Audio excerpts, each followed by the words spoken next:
ভারত পাকিস্তানের মধ্যে রীতিমতো যুদ্ধ শুরু হয়ে গেছে। চলছে হামলা পাল্টা হামলা।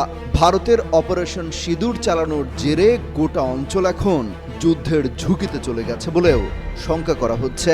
পরিস্থিতি এমন হবে আজ করতে পেরে আগেই বাংলাদেশকে প্রস্তুতি নিয়ে রাখার বার্তা দিয়েছিলেন প্রধান উপদেষ্টা ডক্টর মোহাম্মদ ইউনূস।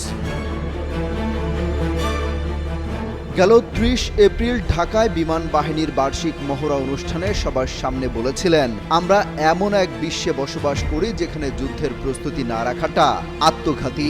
সেই সময় তিনি বলেন, দেশের স্বাধীনতা সার্বভৌমত্ব রক্ষার জন্য যুগোপযোগী বিমান বাহিনী গড়ে তুলতে সরকারের প্রচেষ্টা অব্যাহত থাকবে। যমুনা ইলেকট্রনিক্স ঈদে ডাবল খুশি অফার সিজন 3, যে কোনো পণ্য কিনলেই পাচ্ছেন নিশ্চিত ঈদ উপহার। তিনি সেই সময় শঙ্কা করে বলেন, আমি যুদ্ধবিরোধী মানুষ। পৃথিবীতে যুদ্ধ হোক এটা আমরা কামনা করি না।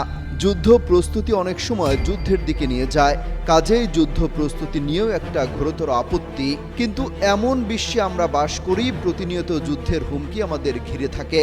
তো সেখানে প্রস্তুতি না নিয়ে থাকাটা অসম্ভব হয়ে পড়ে। কাজেই এই পরিস্থিতির মধ্যে যুদ্ধের প্রস্তুতি না নেওয়াটা আত্মঘাতী।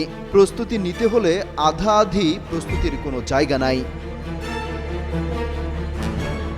এখন প্রশ্ন হলো, ভারত পাকিস্তানের এই যুদ্ধে কতটা প্রভাব ফেলবে বাংলাদেশের উপর, আর বাংলাদেশ সেই প্রভাব মোকাবেলায় কতটা প্রস্তুত, কি অবস্থানই বা থাকবে বাংলাদেশ সরকারের। এ নিয়ে অবশ্য আনুষ্ঠানিক এখনো কোনো প্রতিক্রিয়া আসেনি। তবে ১৯৭১ সালের মহান মুক্তিযুদ্ধের পর থেকেই বরাবরই যে কোনো যুদ্ধের বিপক্ষে অবস্থান নিয়ে এসেছে বাংলাদেশ।